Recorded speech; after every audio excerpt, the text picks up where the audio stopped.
Welcome to Mr. Biz Radio, Biz Talk for biz owners. During the next half hour, Mr. Biz, Ken Wentworth, a leading business advisor and two-time best-selling author, will cover topics that'll help business owners run their companies more profitably and more efficiently. If you're ready to stop faking the funk and take your business onward and upward, this show is for you. And now, here's Mr. Biz, Ken Wentworth.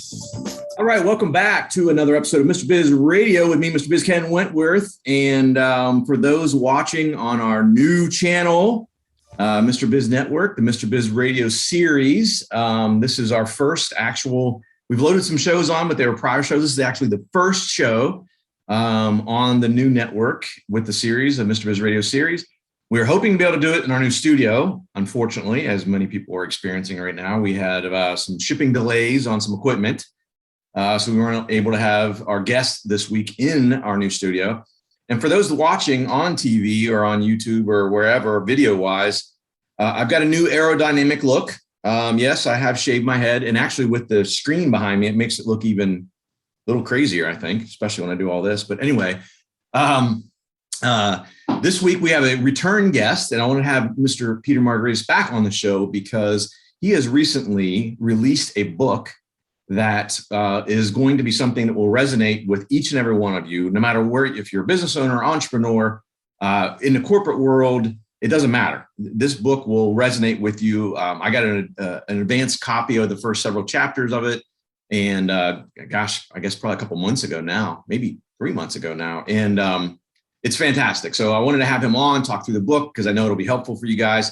So without further ado, Peter Margaritis, welcome back to Mr. Biz Radio.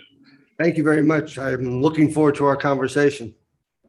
Yeah. So, I mean, for those who haven't, if you haven't heard some of the other episodes that Peter was on, why don't you start, Peter, walking us through a little bit of your entrepreneurial journey? So what led you to where you're at now? By the way, Peter Margaritis is the accidental accountant. Should mention that as well. Correct. So maybe even tell the backstory on that as well. Well, that's why I'm the accidental accountant. Detail was never really my forte, but clearly I can pass exams because I did pass the CPA exam. So I'm good at test taking, but not actual doing the work. And when the partners at Pricewaterhouse finally had enough with me, I went my separate way and went to work for Victoria's Secret Catalog. Not as a model, I keep telling you that, Ken, not as a model, but I was there in the finance department. And one of my first reviews, performance reviews, was from my boss. And my cheeks hadn't even hit the seat. And she goes, "How in the hell did you ever become a CPA?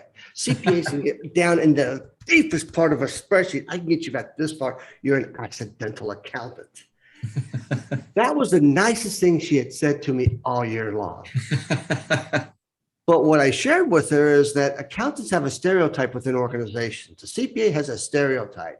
And we are in the information gathering business. So the more that I can be viewed as, Pete, I know that guy, versus, oh God, here comes the CPA from accounting and finance, because I was networking my way around the building so we could get information easier and faster, and using the time, my free time, versus Pete, your cheeks are never in the seat. Well, I'm trying to help us out in this place. But when you want something done, you always ask me to go do it for you, right? Right, because I knew people.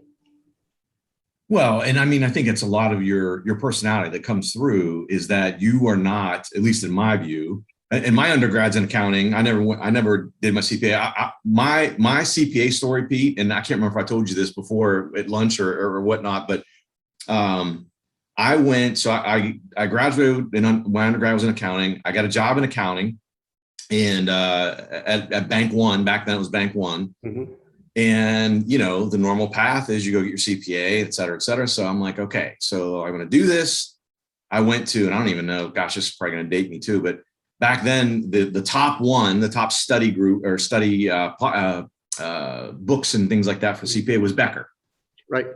And so I went to I signed up and I went to a Becker class and I saw the work, and I'd heard a bunch of horror stories, of course. Mm-hmm. And I really wasn't that into accounting, to be honest with you. I mean, I enjoy working with numbers, but that much detail was just a little much for me. And I think similar to you, right? And so I saw it, and I literally told a buddy of mine, I'm like, you know, I bet if you do all the work that they tell you to do, you'll pass. But man, oh man, it's going to take you, you know, a bazillion hours a week to get through this. And I just didn't have the passion for it. I'm like, Dad, this is not my path. So I'd always planned on, I wanted to have my CPA and my MBA by the time I was 30. And CPA got scratched off the list because honestly, I went and talked to a mentor and I said, he said, well, what type of career path do you plan on, working in an accounting firm for your career? And I said, no, absolutely not. And he said, honestly, if you're not going to do that, getting your CPA, probably not going to, your MBA or your or master's degree in some sort of financial field will probably do you much better. He said, go do that first. And then if you decide, if your career path changes, go and do the CPA. So anyway, that's mine. So you had much more gumption, even as the accidental accountant, than I did, because I chickened out after one lowly Becker class. Well, I never took a Becker class. I self-studied, and I had this. But I developed a strategy that I didn't even really put a whole lot of work into studying the first time. I wanted to see how well I would do, because I was just getting out of a graduate program in accountancy. How well I would do. Okay, so I didn't pass anything, but I saw where I was close. I focused on those two sections, and I focused on the other two sections. It took me about three different times. But I grew up in an entrepreneurial family. I'm Greek American. I really should be in the kitchen, Ken. I should be, and actually, that's what I thought I was going to do. I thought I was going to be a restaurateur. And I still have that passion for it, but the hours and things and opportunities just kept presenting themselves in a different way. And I've probably had about 8 or 9 different careers in my life, where a lot of people just have had one. I mean, Ken, somebody would have told me 10, 15 years ago that I would write 3 books and be a best-selling author. And my friends go, without crayons? I went, yeah, without crayons. I would have never. But it's just being in the right place at the right time and having that entrepreneurial spirit and not and grasping on to the fear, leaning into the fear, because that takes us out of our comfort zone where our dreams come alive. Hanging out in your comfort zones where your dreams are going to die. I agree. And look, Peter, I'm the same way. Like I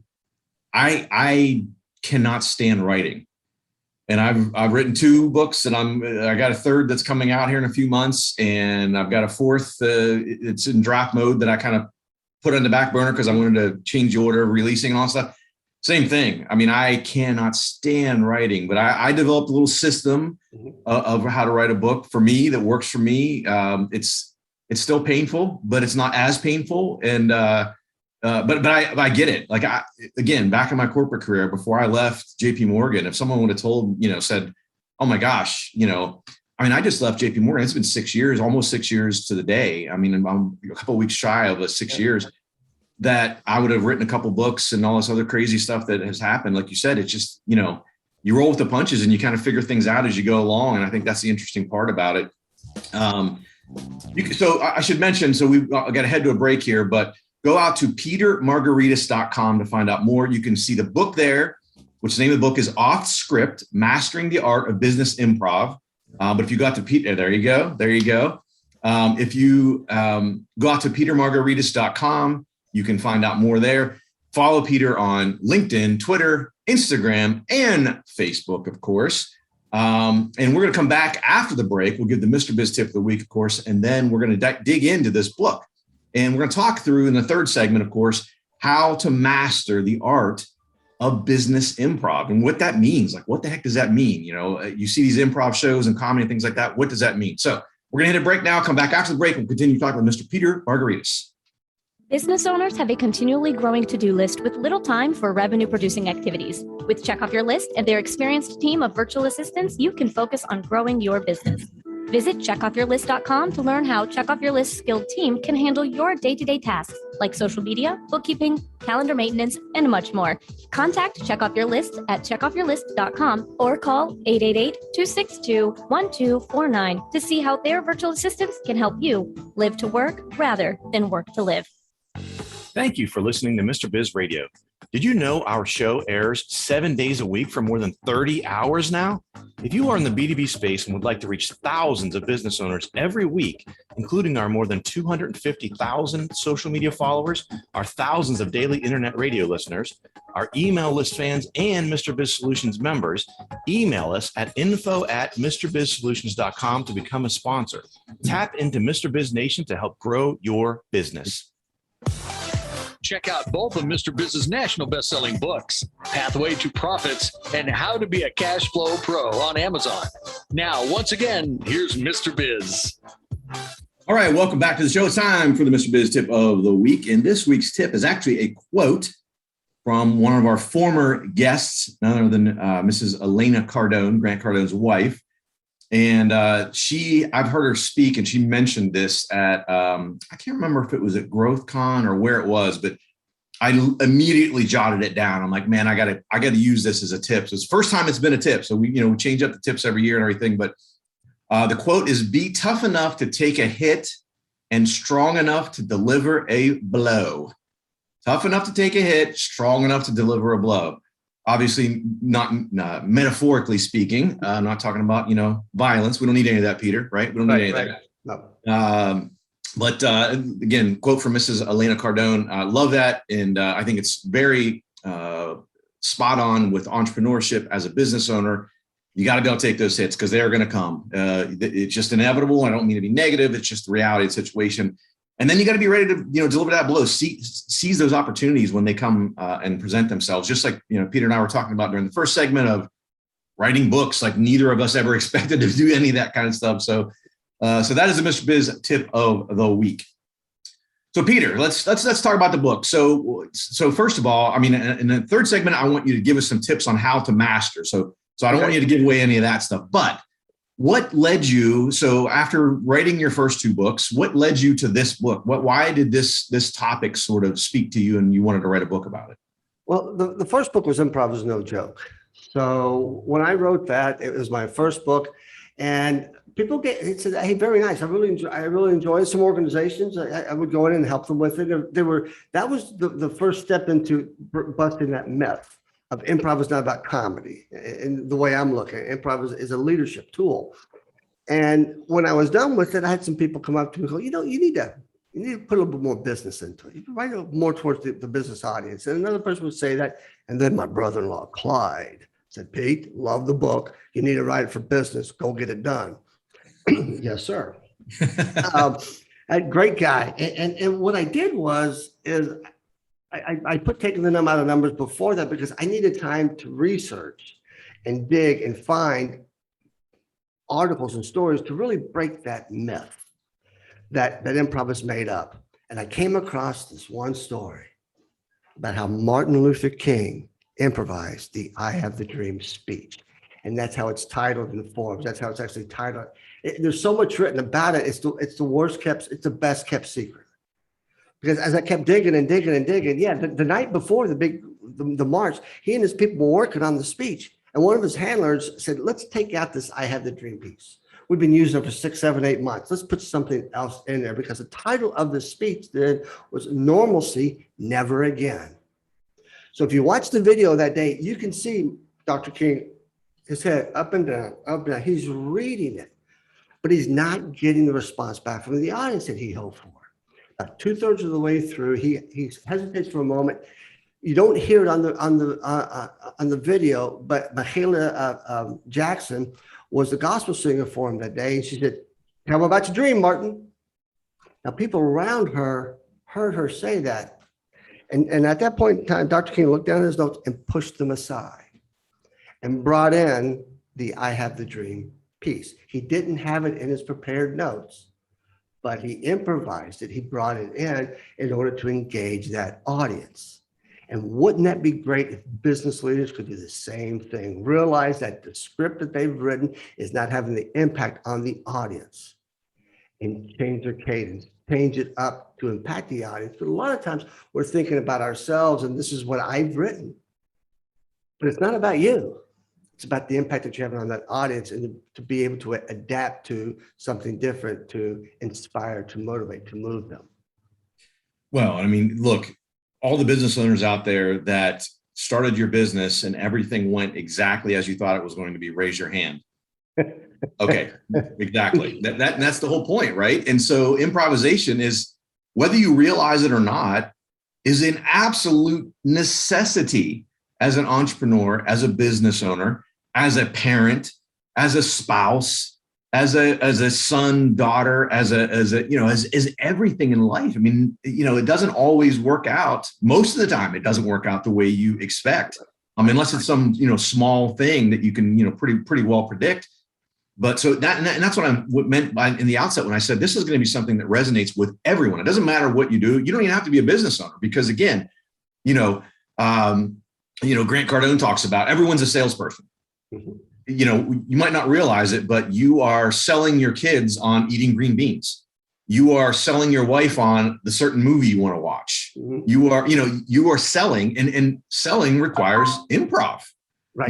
Just like we talked about before. And so I think that's critically important. And so I guess let's talk about a little bit. So you've written 2 books prior. Mm-hmm. And so how long did this take you? What was the process like compared to the first 2? Well, this one, I had put it off in my mind for maybe 22, 23, and then the pandemic hit. And then after, getting out of the fetal position after the first couple of days and going, okay, improvise the scene that you're in, not the one you want to be in. I started redesigning my business to absorb any type of hits like this in the future. Got that done. Check. Next on my list, I developed a virtual improv workshop that I've launched in 2020 and 2021, launched a new one in December. And then I didn't have anything on my to-do list. And this was like August of 2020. And I went, well, I guess I'm going to write the book now, because I had done a ton of research. Being the accountant, I had a spreadsheet with a tab for articles, a tab for YouTube videos, a tab for books, a tab for TED Talks, and I said, I've got enough to sit down and just start writing it. And I sketched out an outline and just tried to push out about 1,500 to 2,000 words a week, whether that's in one posting or 2 postings on the topic, until I got to about 40,000 words, which was going to be about 180 to 200 pages. Clearly, I went past it because we're at 312. Right. So I didn't really realize I had that much, but that was through the editing process. And really from start to finish, it took 14 months, which is about the same time as it took the second book, taking the number out of numbers. But I will tell you this, Ken, I had more fun with this book from start to finish through the grueling part of editing than I've ever had with any of the other 2. There's something about this book that just resonates with people, resonates with entrepreneurs. Sure. I can imagine. And to some degree, it allows them to be strategically silly in their businesses to help generate a variety of different ideas. Yeah. And do we need some silliness in our businesses these days? Absolutely agree 100%. We've only got about a minute left, but I got to ask this question for me personally. So between all the research you did and then actually sitting down and doing the writing. Mm-hmm. So that's where I stalled out on this particular book. Mm-hmm. So I was much like you, and it shows my numbers nerd mentality, but I have the same kind of thing, maybe organized a little bit differently, but very similar to what you described. But I did all that. And then I was like, in some way I checked the box, like, oh, I'm kind of done. Like, and I paused before actually getting started. Yeah, it's I was destined to do this book. This, like I said, this was a lot of fun. And people have asked me, I mean, you said you're working on number 4, you got that. And I'm going, yeah, I'm actually asking those who read my book to supply me with their stories. I'll interview them, whatever, and combine all these stories into another book, the second edition of it, telling these business stories in this, as it relates to this book. Good stuff. Good stuff. Well, we're going to hit a break. We're going to come back, and Peter's going to give us tips on exactly how to master the art of business improv. Are you ready to automate your business? Automation is the key to scaling a business and building wealth. It's also one of the most difficult things for a small business owner to do on their own. If you're looking for help with automation, Pulse Technology CRM can help. We have an exclusive offer for Mr. Biz Nation. We will build everything for free, even if it's a sophisticated funnel. Visit thepulsespot.com/Mr. Biz for this exclusive offer. If you find listening to Mr. Biz Radio is helpful, imagine having live access to not only Mr. Biz, but also 5 other trusted business experts. It's true.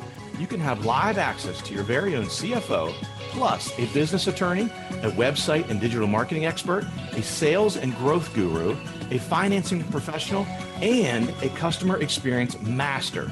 Visit MrBizSolutions.com to learn more. Join Mr. Biz Nation at MrBizSolutions.com. To submit questions to the show, email them to info@MrBizSolutions.com. Now, once again, here's Mr. Biz. All right, welcome back to the show. And again, this week we're talking with Mr. Peter Margaritis, author of his 3rd book, best-selling author. I'm going to throw that in there. Can't forget that part. Very, very important and very impressive. Best-selling author of now 3 books. The 3rd book that we're talking about today is called Off Script, Mastering the Art of Business Improv. And you can find out more at petermargaritis.com, petermargaritis.com. Follow him on LinkedIn, on Twitter, on the gram, as they say, as the kids say, Instagram, and Facebook. You can find him on Accidental Accountant on his Facebook business page. So Peter, now we've talked about this. You've kind of enlightened us a little bit. I think a lot of people, as you mentioned, think of improv as being funny and humorous at all times, which it can be, of course, even in the context of what you're speaking. But tell us some ways, give us some tips on how we can master that art in our businesses. Well, it starts with the foundation. And this foundation is critical. It's a foundation of respect, trust, and support. Again, I like you a lot, but I don't have to like you, but I have to have respect for you. If I have respect for you, things get done. Now, a situation where neither side has respect for one another is called our U.S. political system. It's my way or the highway, right? Right. And we have to be trustworthy, and we have to trust our team, and we have to provide them support, and they need to support us. If one of those elements are missing, the foundation crashes and this doesn't work. Okay. So after that, we all need to become better listeners, listening to understand, not listening to respond, which means you need to park your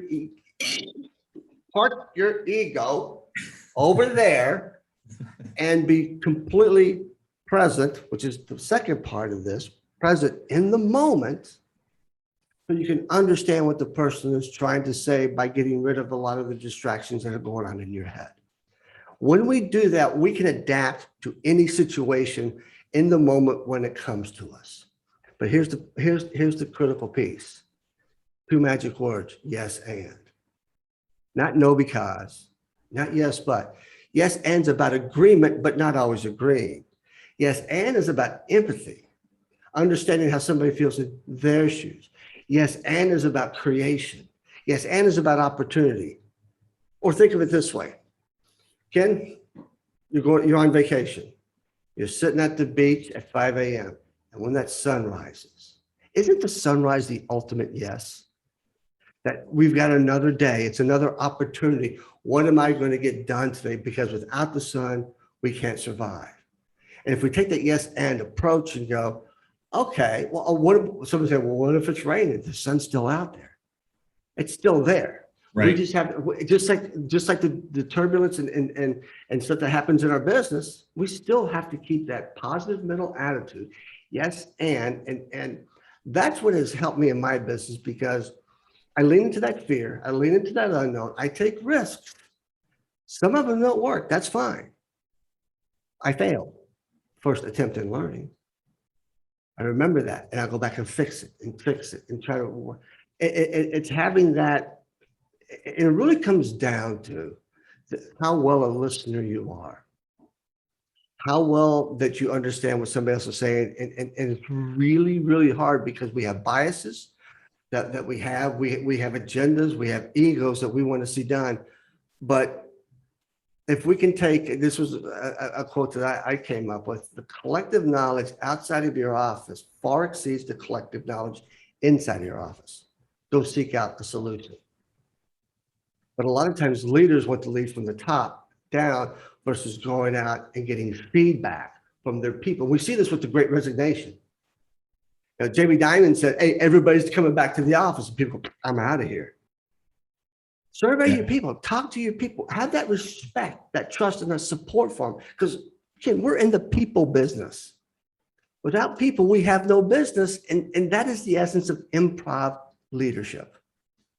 And Peter, I got to tell you, so, I've heard before, listen to understand, right? Not to respond. I've heard that before, but I think especially with what you're talking about, it's critically important because as you were saying that, I was thinking about it and kind of mulling it over. And it's like, if I'm listening to you waiting to just say whatever my side is or my piece or, whatever, I can't improv because I've already thought of what I'm going to say. So I'm not even listening to understand what you're saying. So I can't improv. And therefore the communication, the two-way communications is going to lack because of that, because I'm not improving or adapting to what you're saying because I'm not understanding it because I've already made up my mind. I'm going to say these 3 sentences. And so it breaks that all down. I love the yes and. I love that concept of the yes and. So if you could walk us through like maybe a quick example of how that works. So let's say you walk into the CFO's office. You go, I got this great idea. So it costs about $1 million. The CFO go, no, because it's not in the budget. Or yes, but it's not in the budget. Versus the CFO goes, yes, I'm interested in can you tell me more about your idea? So now we're entertaining the idea and then gets to a point where, well, that's really interesting. Have you thought about this? And the person, yes, I've thought about that. Yes. And so, yes, I hear what you're saying. And did you think about this? And then you get to this one critical point. Yes, I understand what you're saying. And have you thought about putting yourself in my shoes, how I'm going to sell it to my boss? And they go, no, back to work. Come to me with how I'm going to sell it upstream. And then if I can, we'll get it done. Like that. And here's why I love it. And I from reading an excerpt from the book and talking with you as you were sort of finishing up the last final stages of editing and things like that, no kidding. One of the Mr. Biz tips of the week is start with yes. Yes. Is because people so often, that scenario you ran through in so many situations, especially the CFO, even myself being a CFO, the first thing is spend money. No, the first answer is no. And so no, start with yes. And by the way, from what you're saying, it's even better. It takes it a step further. Yes. And right. So I'm going to start with yes. And there's always something else after it. And the yes, but is almost a yes, no. Right. Right. So I love the yes, and because it's considering things, it may end up being that when you consider it, it's not a risk you're willing to take, or maybe you just don't have enough money in the budget, even if you try to create space, but you're at least considering it. You're not starting with no, you're starting with yes. And I think that whole mindset changes everything. It's also the willingness to listen to somebody and their ideas. And that's another way of showing appreciation. And people leave work because, how do you feel if somebody's not listening to your ideas or thoughts or anything, just kind of dismissing them? And to the point of listening is the willingness that someone's thoughts and ideas might change your opinion or might change your mind. It's that willingness to accept it might change. When, as you described, if I'm not willing to change, I'm not listening. It's dueling monologues. I think that I just butchered the quote from Alan Alda from years ago. But that's basically what we were saying. It's letting someone talk to you in a way that you'll actually consider and maybe change your mind. Yeah, I think it's super important. And again, that whole, you run into this, and I know we're running out of time here, but real quick, I want to mention is I've seen this in businesses that I work with as a fractional CFO, is that the boss or the owner says, we want your feedback. And then someone brings them feedback and the rate, it's no. That's a terrible idea or whatever. And so guess what happens? No ideas come in because people go, oh, well, I know how that's going to be received, so I'm not going to do it anymore. So again, this is another way for owners, entrepreneurs, leaders to be able to implement this and actually get feedback from the people that it matters most from. Because, as I say, happy employees equal happy customers equal happy owner. Absolutely. Absolutely. And it's just being willing to, in that process, take your ego and take it out of the game for a while. Well, Peter, look, we ran out of time super fast here. Go out to petermargaritis.com. Follow him on LinkedIn, Twitter, Instagram, Facebook. Peter, thank you so much for coming on the show. I really, really appreciate it. Oh, thanks for having me. And for your listeners, I'm going to send you a PDF copy of the entire book that they can get from you at any point in time. You can put it on your website or whatever, but a free copy of the PDF version of my book. Awesome. Thank you very much. Well, guys, look, go out and get the book. Go out and get the book. Off Script, Mastering the Art of Business Improv on petermargaritis.com. Thanks for listening, guys. Have a great week. And don't forget, as always, cash flow is king. This has been Mr. Biz Radio. To learn how to become part of Mr. Biz Nation, visit MrBizSolutions.com. For access to free weekly content, subscribe to the Mr. Biz YouTube channel and follow him on Facebook, LinkedIn, Instagram, and Twitter. To listen to archive shows, you can find them on the Mr. Biz Solutions website.